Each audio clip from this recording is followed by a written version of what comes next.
Alors, donc, كنا قلنا في la vidéo اللي قبل, donc il s'agit d'un filtre passe-bande, donc c'est un filtre, conclusion, c'est un filtre passe-bande, d'accord? Donc c'est un filtre passe-bande. Alors, بالنسبة للفلتر باس با اشنو اللي غادي تلقاو كون كان هذا ان فلتر باس با كنا غنلقاو فيه باس فريكونس يو اس ديفيرون دو زيرو d'accord ou en haute fréquence US est égal à 0. Il laisse passer les basses fréquences, par contre il coupe les hautes fréquences. Dans ce cas, le filtre est appelé passe-bas. Si par exemple à la sortie on trouve 0 et à la sortie en basse fréquence on trouve une valeur 0 et en haute fréquence la sortie elle est différente de 0, dans ce cas il s'agit d'un filtre passe-haut. Et lorsqu'on trouve à la fois la sortie est égale à 0 et la sortie est égale à 0 en basse fréquence et la sortie est égale à 0 en haute fréquence, dans ce cas, il s'agit d'un filtre passe-bande. Alors d'abord, اللي غندوزو la question ديالنا هي تقدروا تعتبروها بحال واحد la question préliminaire. Donc هي الاولانيه كتكون قبل ما نتريتيو le problème. Alors هنا قال لك établir la fonction de transfert de ce filtre h bar par définition c'est la sortie complexe sur l'entrée complexe en fonction de L, C, R et oméga. Donc, on a le circuit déjà en notation complexe. D'accord? Donc, je vais d'abord la première question. Alors, par définition, la fonction de transfert H bar, c'est la tension de sortie sur la tension d'entrée. US bar sur UE bar. Toujours, pour déterminer la fonction de transfert, on utilise diviseur de tension. Toujours.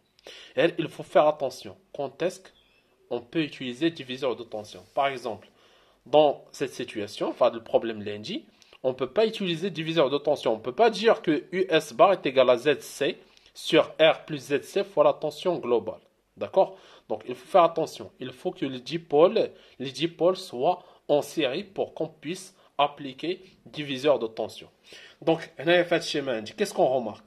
La tension US bar au bord de C, c'est exactement la même tension au bord de la bobine. Donc, qu'est-ce qu'on va faire? On va regrouper ces deux impédances. D'accord? Donc, le schéma devient la tension d'entrée,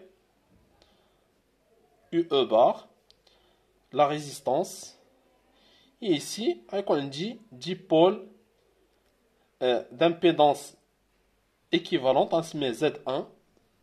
Et la tension au bord de Z1, c'est exactement la tension US bar. D'accord? Puisqu'il y a les deux dipôles entre les deux points A et B. Donc le dipôle Z1, c'est exactement entre les mêmes points A et B. Et donc la tension au bord du dipôle global, c'est exactement la tension US bar. Alors, à quoi est égale l'impédance Z1 bar? Avec Z1 bar, bien sûr, les deux impédances, elles sont en parallèle. Donc, Z total ou bien Z équivalente, c'est le produit sur la somme. D'accord? Donc, c'est le produit sur la somme. Le produit sur la somme, quand juste si on a deux impédances. Si on a trois impédances ou bien quatre impédances en parallèle, il faut utiliser l'admettance Y qui est égale à 1 sur Z. 1 sur Z total, c'est la somme sur K des 1 sur ZK. Donc, est égal à ZL fois Z bar C sur ZL plus Z bar C.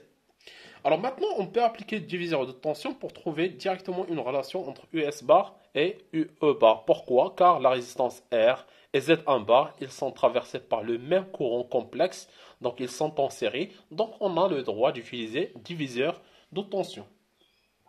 Alors, diviseur de tension. Est-ce qu'il y a un diviseur de tension? Normalement, on a déjà expliqué c'est quoi diviseur de tension, les conditions pour appliquer diviseur de tension. Chapitre 2. Chapitre 2, il est disponible gratuitement sur YouTube. Alors, tu faut diviseur de tension. Donc, la tension US bar, à quoi est égale? C'est Z1 bar sur Z1 bar plus R fois la tension globale UE bar. Et donc, finalement, la fonction de transfert H bar qui est égale à US bar sur UE bar n'est autre que Z1 bar sur Z1 bar plus R. On remplace maintenant Z1 bar par son expression, donc qui est égal à ZL fois ZC sur la somme ZL plus ZC sur ZL ZC sur la somme ZL plus ZC plus R. Donc pour simplifier, en multipliant par la somme, donc on obtient ZC fois ZL sur ZC fois ZL plus R fois ZC plus R fois ZL. Puis on remplace les impédances par leur expression. ZC c'est 1 sur GC oméga et ZL c'est GL oméga. Donc ZC c'est 1 sur GC oméga fois ZL c'est GL oméga sur 1 sur GC oméga fois JL oméga, d'accord, plus R sur GC oméga plus R JL oméga. Alors on laisse l'expression halaka, vous pouvez simplifier si vous voulez par exemple, on simplifie. Donc G se simplifie avec G, oméga aussi, donc il reste L sur C. L sur C, de même ici, est égal à divisé par L sur C, plus R sur GC oméga, plus GRC oméga, GL oméga. Voilà.